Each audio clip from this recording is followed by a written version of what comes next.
Welcome to another edition of HorseCenter, everyone. I am Brian Zipsy, and as always, I have the fantastic pleasure of being joined by my co-host to the East Coast. That's Matt Schiffman. How are you today, Matt? I'm okay, Brian, but quite frankly, I'm getting a little sick of the winter and have started thinking about some racing in Florida. What do you think? South Florida in particular, Matt. Yeah, it's a snowy day here in Louisville, Kentucky, so I, as well, I'm thinking about warmer things. And how about the world's richest race? Matt, it's the second edition of the Pegasus World Cup coming in less than 2 weeks. We don't know, not to be a negative Nelly here, Matt, we don't know how many editions of this Pegasus World Cup thing we'll have, so we might as well enjoy them to the fullest while they're here. And today we're going to go over the field, the expected field for the Pegasus World Cup, 11 days away. Matt, are you excited? I certainly am, Brian. So let's get to it. Now, last week, I warned you about always picking chalk, Mr. Schiffman. So I assume for the Pegasus World Cup, you will not be on the chalk. You don't like Gunrunner. You're right, Brian. I like War Story. No, Brian Zipsy. In this case, it's pretty darn hard not to like Gunrunner. And quite frankly, with the career that he's had and everything that he's done, I would just be really disappointed if he doesn't win the Pegasus. Matt, I think what we're going to do, we're going to go over these horses a little bit one by one. And for all of them, we're going to talk about why they will run a good race or why they might even win the race. Maybe for Gunrunner, we're better off doing that backwards and say, well, how does he get beat? How does this really, really, really good 5-year-old son of Candy Ride get beat in a race? He looks to be, I don't know, 1 to 2, 2 to 5 maybe. The Breeders' Cup Classic was his last race. It was huge. He's working well for trainer Steve Asmussen ever since. Seems like all systems are go, but how might he get beat in this Pegasus World Cup? Yeah, and it's just interesting to hear you say that. Some of the things you said, Brian, that the prospect of him being 2 to 5 against some darn good horses that are going to be in this field as we go through them one by one. Is he beatable? What scenario do you see? I mean, Gulfstream Park, I guess, is new. He's a horse who likes to be on or near the lead. Is a fast pace in this Pegasus make him vulnerable? You know, Brian, we've said that same thing at other times, worrying about horses running with them, and I know in this case there are some very quality horses that could be out there on the lead. Again, we don't know for sure how this race is going to unfold, but when you're talking about the likes of Sharp as Tekka and Collected and horses like Giant Expectations that will probably be out there, we certainly expect that kind of pace. But you know, we've seen Gunrunner sit just off of those and mow these horses down. And I guess if I was going to have to pick a scenario, I would think that that's what would be happening. But with Sharp as Tekka running that kind of race the last time in the Cigar Mile, it'll be interesting. Okay, Matt, I was digging. I was trying to get you to tell me something about how they were going to beat Gunrunner, but I agree with you 100%. I think the only way Gunrunner loses this race, folks, is if he runs far less than 100%. The Gunrunner we've been seeing now ever since after the Breeders' Cup of 2016 simply is better than the rest of the field. Matt said it's a good field, and it is a solid field below Gunrunner, but Gunrunner stands above. And one of the things you got to love about this horse, Matt, is he can go to the lead if it's advantageous to do so and set reasonable to fast fractions even and go all the way. Or if it's more trouble on the front end, then he can comfortably sit in second, third, or fourth and make his move on the turn. So Gunrunner is just a real pro, a real professional, top-notch, grade 1, soon-to-be horse of the year runner. Never been to Gulfstream. Other jockeys are going to have an X on the back of Gunrunner, so maybe some racing luck where he gets boxed in behind some fractions. who knows? Everybody's beatable. I saw Secretariat lose the Whitney. I saw Spectacular Bid lose the Belmont. Every horse can be beaten on a certain day. But Matt and I think, are both telling you that in this spot, really should be the favorite. It really should be Gunrunner. Yeah, and I don't worry that much about the fact that he hasn't run at Gulfstream, because, Brian, he's run at 10 different racetracks in his career and done pretty well doing that. Absolutely. Now, Matt, if there was no Gunrunner, I think this would be a very evenly matched, interesting race. You know, not a superstar, star-studded field, but a bunch of good horses. Some of them grade 1 for sure. And the top of that bunch for me, and the horse that interests me the most, is another horse coming straight out of the Breeders' Cup Classic, and that's West Coast. West Coast obviously was getting good throughout the first half of his 3-year-old season. We saw a little bit of that at Belmont, at Los Alamitos. But then the Travers, and you remember he showed a lot of speed in the Travers. That was really his breakthrough race. And if he's still improving, you know, horses tend to really get better over the winter, the 3-year-old to 4-year-old seasons. Who knows? Maybe he's in a class with Gunrunner. And there's very little that you can say on the negative side with West Coast. He really hasn't run a bad race in his career of 9 starts with 6 wins and 2 seconds and a third, $2 million won. He too hasn't run at Gulfstream Park, but again, I can say the same thing that I said about Gunrunner. West Coast has traveled all over the country, 7 different racetracks, run well at all of them. You know, the only knock that I can say in here is that Gunrunner beat him pretty soundly in the Breeders' Cup Classic. Absolutely. West Coast, I think, does have maybe the advantage of having a stable mate with even more speed than he does, generally speaking. Not always. They've gone back and forth, him and Collected, a little bit with their speed. But I think, generally speaking, Collected has a little bit more speed than West Coast. West Coast certainly is tactical, so maybe Collected adds to that front-running fray in the Pegasus, and that gives the advantage to West Coast a little bit to come from maybe more the middle of the pack. I think West Coast is a horse that should be better as a 4-year-old from everything we saw through his progression last year. And if one horse pops up out of the rest of the field after Gunrunner to be really, really good, you know, some of them will be retired, but one of them pops up to have a really big campaign in 2018, I think West Coast is the horse, trained by Bob Baffert, now a 4-year-old son of Flatter. Speaking of his stablemate, Matt, Collected ran a very good Breeders' Cup Classic. Last time was a bit of a head-scratcher where he showed no speed and kind of had a mild rally in the San Antonio as his prep. Looks like it was just a prep, and I wouldn't worry too much about them. But before that, he wired a strong Pacific Classic.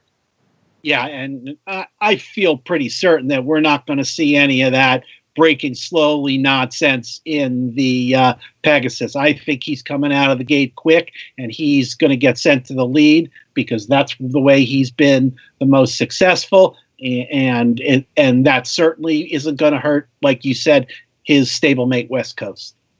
Exactly. So of the 2 Bafferts, I expect Collected to run an improved race from his prep, but I agree with you, Matt. I think he's going to show more speed of the 2. And I think that probably gives the advantage of the Baffert's chances of beating Gunrunner to the other one, West Coast, because I just don't know that Collected is good enough to beat Gunrunner at his own game. But Collected and the best form of Collected, like we saw in the Pacific Classic and probably in the Breeders' Cup Classic, at least makes Gunrunner work early, and that's a good thing.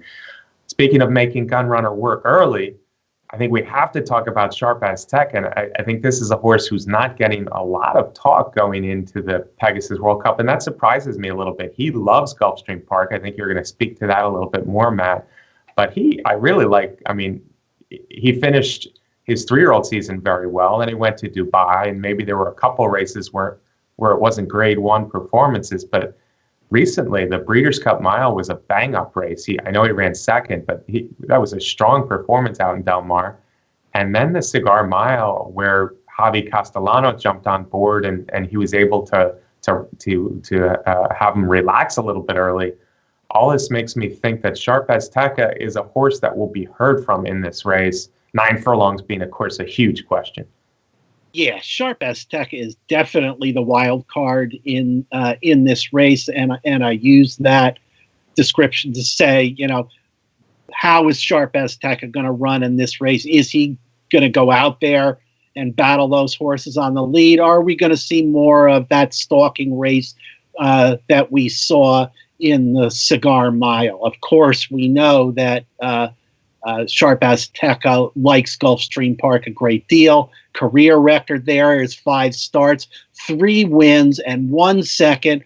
All those wins were one-turn miles. And we have to get back to that discussion also. In Sharp Azteca's career, where there are 8 wins, only one of them has been a 2-turn win, and that was at Monmouth Park in a pretty soft field.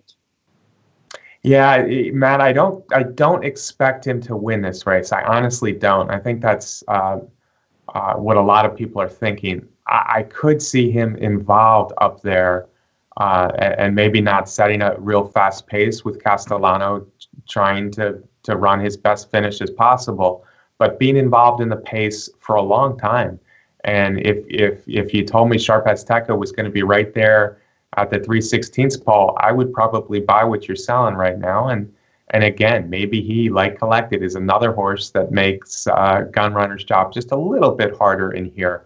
So I'm glad Sharp Azteca is in the race. I think he deserves to be in the race. Certainly better at a mile than he is at 9 furlongs, but at a track that he likes and a track that often plays kindly to speed, Sharp Azteca should be a horse taken seriously to some extent here.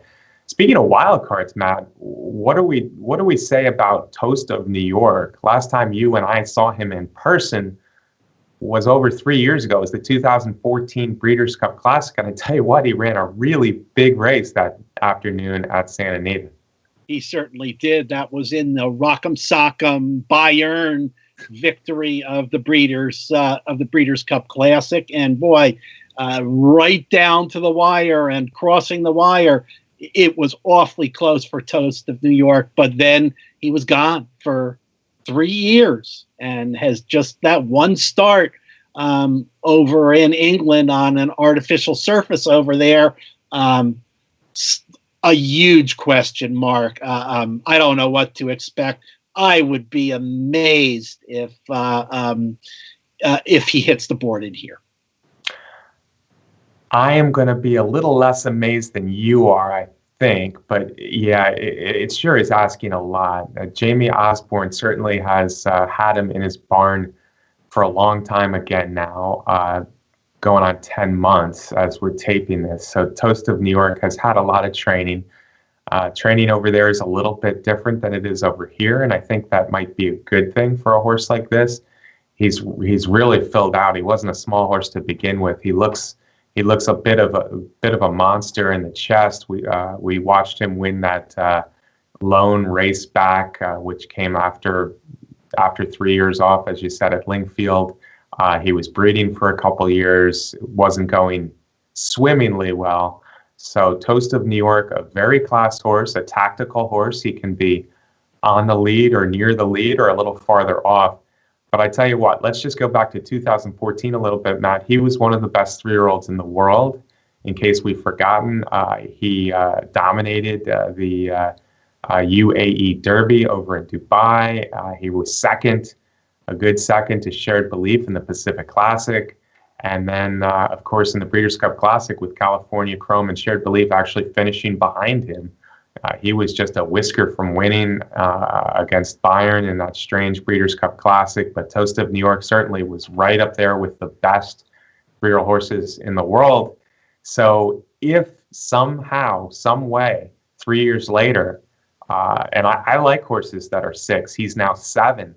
I do see horses that age running their best still, but all that time off. But somehow, some way, he runs back to his previous form. He becomes the second most classy horse in the race, in my mind. Yeah, that's true. And even though he's 7, he doesn't have the racing record of a 7-year-old with only 9 career starts. So he should have some good solid legs underneath him still. Yeah, and that English training, I do come back to that English training a little bit. You know, at 9 furlongs at Gulfstream, you have to be pretty fast, but that English training probably has him maybe more conditioned than a U.S. horse in the same pattern of only one race in 3 years. All right, we're going to move to a more local horse, Matt, a horse who's native to the United States and is actually a South Florida horse, and that's Gunnevera. Gunnevera, Matt, how does Gunnevera win this race? Gunnevera wins this race is if there is a huge pace battle out front that collapses and Gunrunner doesn't run his best race. Gunrunner runs his C or D race. Then Gunnevera is going to close and win this race. Okay. I agree with you to a point, but I'm going to go a little bit more in favor of Gunnevera here. I don't know if he needs both of those things to happen. Maybe to some extent, yes. It's not out of the realm of possibility, folks, to have this race run in 45 early. I think that might be pushing it a little bit because these jockeys are some of the best jockeys we have in the world and certainly in America. And I don't know that they're going to go 22 and change for the second quarter. And we see a 45 flat, which could set it up for a closer. And I don't know there's a better closer in the race than Gunnevera. But having said that, I think that's a little unlikely. But Sharp Azteca, Collected, Gunrunner, Giant Expectations. If somehow that pace, they push each other and it's a little faster than we expect, and it's not 46-1, it's 45 flat, 44-4, and they run 109, Gunnevera is going to be coming. This is a track he likes, and he is a classy horse. That Travers we watched earlier with West Coast, you saw what a good rally he has, what a good kick he has. We saw it down in Delta Downs a couple years ago. We saw it at Gulfstream last winter. So if he gets the pace, yeah, I guess if Gunrunner's not at his absolute best, that helps as well. Obviously, we could say that for every horse in the race. But if Gunnevera gets the kind of pace that it could happen, he becomes a dangerous horse. And it would be a very big race for which he gets his first Grade 1 victory. You're always looking at the downside of these horses, Matt. Come on, Gunnevera. Give him a little love. A little bit of love. There you go. Speaking of ralliers, Matt, Seeking the Soul honestly was a horse going nowhere fast that long ago. And he comes up with some big performances last fall in Kentucky, a track record at Keeneland. And then he wins the Grade 1 Clark. It wasn't the best Grade 1 Clark in the world, and I think a couple of horses had legitimate excuses that day. But how good is Seeking the Soul gotten for trainer Dallas Stewart now as a 5-year-old? And is he a threat in here? We'll certainly get those questions answered in there. And Dallas Stewart is one of the best trainers at springing upsets. But like you said, Brian, before he got that Grade 1 win in the Clark, he had basically been a good, solid allowance kind of horse, winning at that level. You look at the amount of money he's won compared to the rest of these horses, that everyone that we've mentioned so far is a millionaire or multimillionaire. Seeking the Soul is a very nice horse with $500,000 in earnings. That this would be quite an upset for him to win this race. I agree. And in fact, I'll mention his stablemate, same owner, Charles Spipke, same trainer, Dallas Stewart, Forever Unbridled. I think she would have been the stronger entry. I can understand why they're not running their mare here and they're running Seeking the Soul. They want to really bump up Seeking the Soul's resume while they got him good. I will say they certainly do have him good. He's a horse that we kind of looked for here and there as a horse that could develop, and finally maybe he has developed. Both the Keeneland race and the Churchill race are strong, but I don't like him. Of the ralliers, I don't like him as much as Gunnevera, who we've already talked about. I don't like him, frankly, probably as much as War Story, who we're going to talk about. So he would be a surprise for me, too. I was surprised that the filly, the mare, Stellar Wind, the really, really classy, consistent mare out of Curlin, Stellar Wind, didn't really lift a hoof in the Breeders' Cup Distaff. She's come close in Breeders' Cup Distaffs before, Her last race, the Breeders' Cup Distaff, was bad, and she's never run a bad race before. I think on her best performances, say 2016, when she was beating Beholder twice in a row, like the Zenyatta Stakes, she fits in with every horse in this race other than probably Gunrunner. So is there a chance that newly to Chad Brown's barn, we see that stellar wind? And if we see that stellar wind, doesn't she have a chance to make some serious noise? And if you compare her record to a lot of these other horses, it fits right in. She's got 10 wins and 16 starts, over $2 million in earnings. And again, like I've said about other horses, she's run at 6 different tracks in her career. And, is there a better trainer to get a hold of a new horse off of a layoff and get the best out of them than Chad Brown? That's something that he does very well. Still, I'm a little dubious about what we're going to see from Stellar Wind in this big race. Dubious is a great word, Matt. That's where I am as well. I've always liked her. She was lightly raced last year.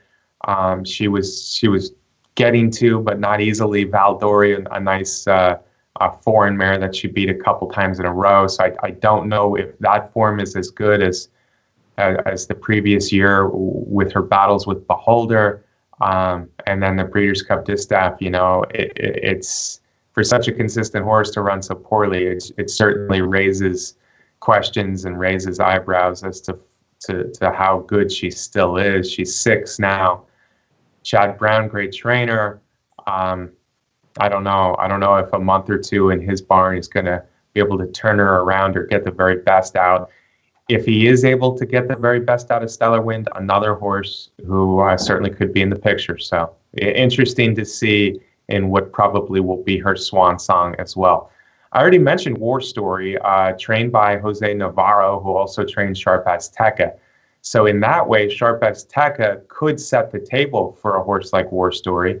He was decent in this race last year. He got a check. I guess everybody gets a check, but he passed several horses last year. Frankly, a very nice horse, a 6-year-old gelding who, if had been spotted more prudently over his career, probably would have a lot of stakes wins by now because he's been a consistent performer over the years. But I'm willing to say his best race of his life was his last race, where he rallied into 4th, wasn't really far behind going by West Coast in the Breeders' Cup Classic. Yeah, you have to have a lot of respect for War Story, and like you said, only 5 wins in 24 starts, but the Booch Racing has put this horse into so many really, really tough spots, and he always comes running at the end. 1.5 million in earnings. This horse has been all over the country. Brian, this guy's run at 13 different tracks this year. So I wouldn't be surprised once again if we see War Story in here get up into the 4th spot or the 3rd spot in this race. Yeah, it looks on form and on paper that the true closers in the race, Matt, are Gonavera and Seeking the Soul and War Story, looking at pace and looking at their past performances. Of the 3, I probably like Gonavera slightly best, but I did, as I mentioned before, I do like War Story a little bit to get in those exotics. Hard for me to see him winning this race, but certainly 3rd and 4th is not out of the question. And like I said, I like him a little bit better than Seeking the Soul, a recent Grade 1 winner. So Luch bringing another horse to a big race, and often it's War Story again. I want to mention a couple other horses that we believe to be in the Pegasus field in 11 days. One is Giant Expectations, Matt. He's a New York bred, a 5-year-old, California trained, Peter Urton trained New York bred who's pretty lightly raced for a 5-year-old and is certainly getting better and adds some speed to the race. Yep, has not won a Grade 1 race, but we saw his best performance in the San Antonio last time when he got on the lead and took it all the way around the track for a big win. That was the same race that Collected was in. I think at best from Giant Expectation, we're going to see him out there early, maybe on the lead for 6 furlongs or so in the race. Okay, so you don't like him to stick around, and I guess I don't either. I think a lot of what we said about Seeking the Soul, we could say about Giant Expectations and where he's coming into the race in his best possible form. His form being even more recent than Seeking the Soul's win in the Clark around Thanksgiving. So he's got that going for him. He also is tactical. He doesn't need to be on the lead. I don't know that going to the lead against Sharp Azteca and Gun Runner and Collected is the best option here, but he beat Collected pretty soundly last time, and for that reason, he deserves a shot in here. But having said that, I'm with you.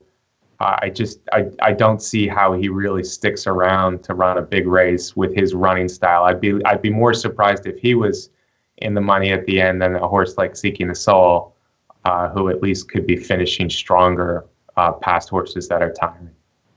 Yep, fair enough, Brian. And the last horse I want to mention is a horse we thought might run, but we weren't sure. But now it looks like he's running again. And he's a horse I've seen actually in the Midwest quite a few times. His name is Fear the Cowboy. He's the son of boy. Who is he a son of, Matt? I don't even know. I know he was purchased as a yearling for $1,500 back in the day. He's a 6-year-old now.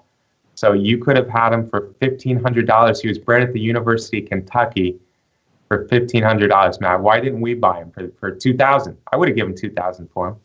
I'll give you $2,000 for him right now. Yeah, now you can't have him for $2,000. Not after the year that he had last year. He was winning stakes. He was involved in other stakes. Very consistent performer. Those were listed stakes. Those were Grade 3 stakes. So he is stepping up in class quite a bit. Having said that, he's one of the few horses who comes in with a win over the track recently. That came in the Harlan's Holiday, where he got a fast pace in front of him, and he beat some good horses like Destin and Mr. Jordan. So I'm not sure if you and I fear the Cowboy in this race, but he's a nice horse.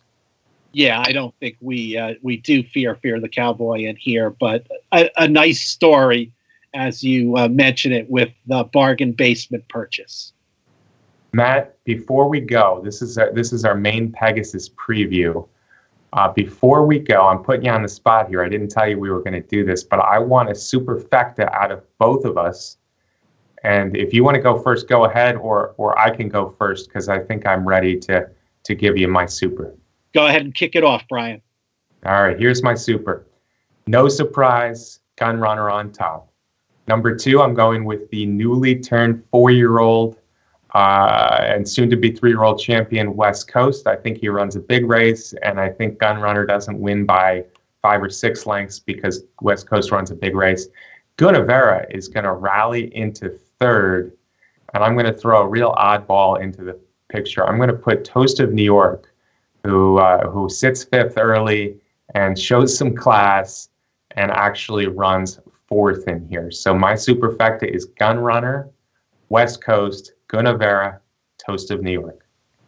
Sounds good, Brian. I'm going to start out with the same top 2 as you, with Gun Runner and West Coast, but then I'm going to change it up and I'm going to put in Seeking the Soul and War Story. Okay, so we went with some ralliers for the 3rd and 4th spot, especially you.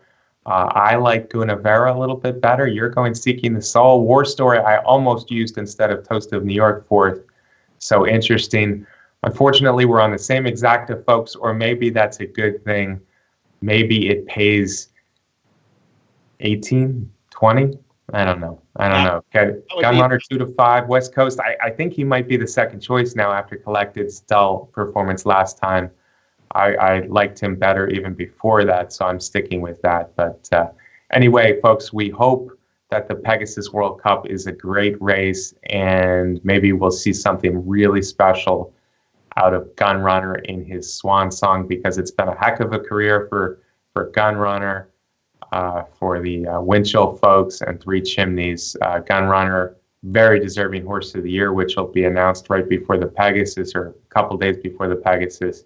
We look forward to the Pegasus, Gun Runner's final race. Can I get a parting shot from you, sir?